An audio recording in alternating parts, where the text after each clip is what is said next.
This is 7National News making headlines. UAE distributes 163 billion dirham in foreign aid. Abu Dhabi Economic Vision 2030 calls for sustainable urban development. And a Spanish town reels from a rare earthquake.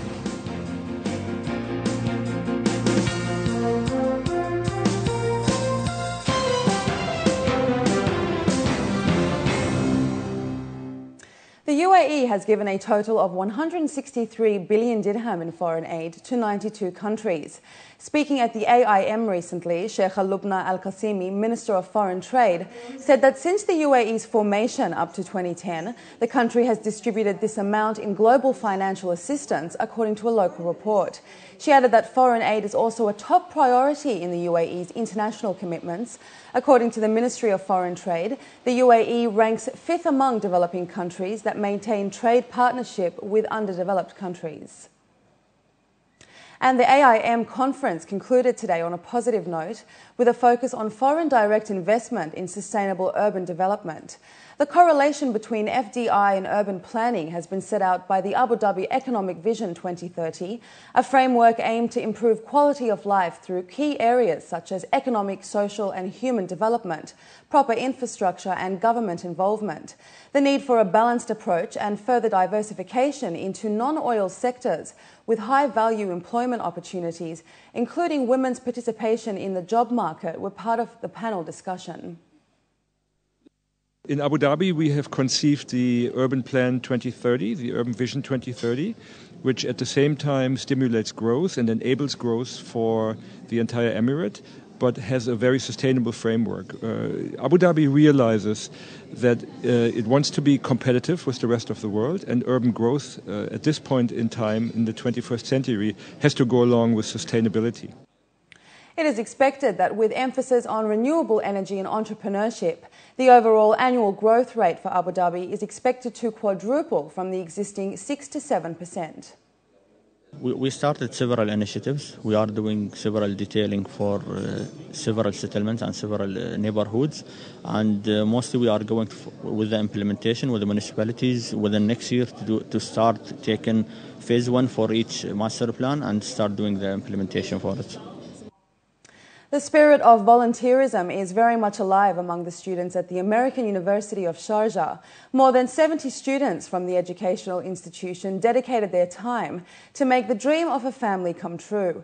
Courtesy of the Sharjah Social Empowerment Foundation, an Emirati family who lost their father and have no source of livelihood got their dream home and a fresh start. Khadija Salih has this report. This is the street where the house built with love by over 70 students from the American University of Sharjah stands. When they entered the house for the first time after the renovation, joy and pride lit up the faces of the student volunteers. They say all their hard work paid off. When we saw the happiness in the family's eyes, it was so much worthwhile. It was, although we had challenges, physically it was difficult, but it was totally worth our while. And I'm so happy that the university provided us with this experience, and hopefully we can go ahead and do more of these. It's a wonderful experience. As you know, that I've worked with community service for a lot of times, and it was a 1-month span. So think about a house being rebuilt in 1 month span. So it was quite tough and challenging for us too, but we did it. We went through it. Every time after the college, whenever we finish up with the classes and after a lunch and everything, we used to come here for 1 hour or 2 hours and finish up our work, such as breaking the bricks, painting the walls. When we do stuff like this, we'll get more ideas about how other people are feeling, so that we appreciate in what we have. The project, which began in March, came through the Sharjah Social Empowerment Foundation. The organization says they provide assistance to UAE nationals and expatriates in great need of help. This organization, it's the main reason of it to support the orphan families. Actually, they are looking for the kids at the first to have a healthy environment, and to let them to be like a creative, to be aware of to be away of the criminal minds since their fathers passed away. This will affect their personalities. So the first and the most important reason they are concentrated in the children themselves. The recipient of the newly restored house is a family of 5 with 3 boys and a girl. Taking these details into account, the AUS volunteers worked tirelessly to deliver the dream home in such a short period. I'm an orphan. My father passed away a long time, so I feel for the people who are really in need. I'm there, the first one to help. That's why I encouraged myself to do. Of course, it wasn't an easy job to do, especially our work is long, from 8 to 5. So we used to go from 5 to 7 daily, even the weekends. According to the AUS Vice Chancellor for Student Affairs, while providing quality education is their primary concern, it is imperative to encourage a culture of giving and generosity among the youth as well. One of our initiatives to build a good relation with the community outside the university and train our students on a social work that help the community outside the university. That's why one of our main goals is to attract attention of more students to be volunteers in such kind of work. That's why we started this project last year, which called Hand by Hand with the Sharjah Empowerment Association. The act of doing something for another without expecting anything in return is noble. And this house was already a home even before the family moved in, because it was built for a purpose that began with a call for help and was heard by compassionate and selfless people. Khadija Sali, 7National News. 20% of the 5,000 villas that are under construction in the Al Falah area are set to be completed by the end of the year, and Emirati families will be able to move in by the end of 2012. The development covers a 12.5 square metre area and will be home to up to 60,000 people.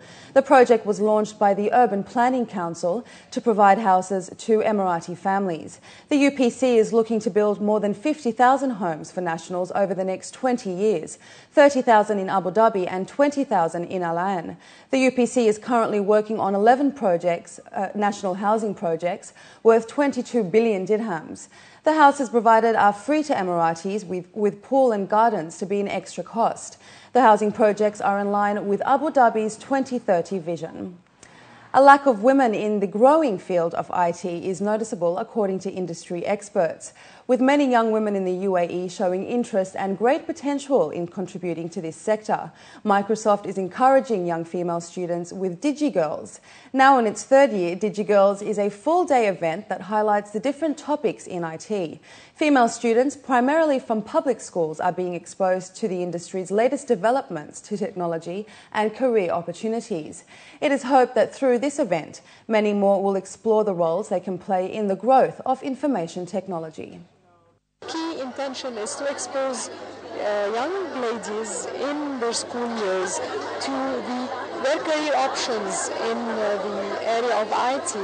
Once they enter university and once they eventually join the labor market, the whole host of activities that they can actually join after they finish the university. Emirates has announced that Johannesburg, the industrial and economic capital of South Africa, will be the next destination slated for its flagship A380 aircraft. The daily A380 service will start 1st of October of this year. The move follows Emirates' unveiling of its full-year financial results for 2010-2011. These revealed a surge in the number of South African travellers flying with the airline, with the total passenger growth up 12% over the previous financial year. Overall revenue from the South African market also rose sharply, up 34% from 2009 and 2010. Residents can no longer get themselves vaccinated at any clinic unless it's licensed to provide immunisation services. According to local reports, Dr. Leila Al-Jasmi, CEO for Health Policy and Strategy at the Dubai Health Authority, said that in keeping with a new unified policy announced this week, such shots can be given only by vaccine-qualified clinics, whose functions will be observed by the Health Regulation Department. She said the DHA's expanded program for immunisation is in keeping with the UAE national immunisation schedule, but covers some additional vaccines like chickenpox advised for children from 0 to 6 years. Looking abroad now, thousands of residents in a Spanish town rocked by an earthquake on Wednesday that killed at least 10 people gathered in open spaces seeking safety from collapsed and damaged buildings. The magnitude 5.3 quake caused houses to fall down and damaged historical churches and public buildings in the town of Lorca and sent tremors through the popular tourist region of Murcia.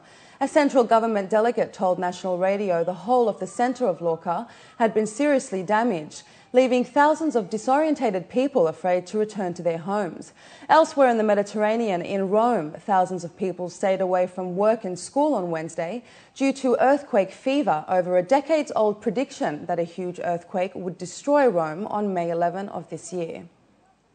Emperor Akihito and Empress Michiko made their last visit of disaster-struck northern Japan in Fukushima, 2 months after the massive earthquake and tsunami likely killed over 25,000 people and forced hundreds of thousands into evacuation centres. The imperial couple have been touring the disaster-hit areas for weeks, hoping to provide some comfort to the crowds that still pack stadiums and gymnasiums 8 weeks after they had fled their homes. In Fukushima, most have evacuated to safer ground after the Fukushima nuclear crisis forced the government to instate a no-go zone around the nuclear plant badly crippled by the tsunami. Crowds waved at the imperial couple over the airport fence as they arrived from Tokyo. At the evacuation centre, hundreds lived in cardboard partitions, were greeted by the emperor and empress, who both kneeled down each time they spoke with evacuees. And up next, we have the day's business news, so stay with us.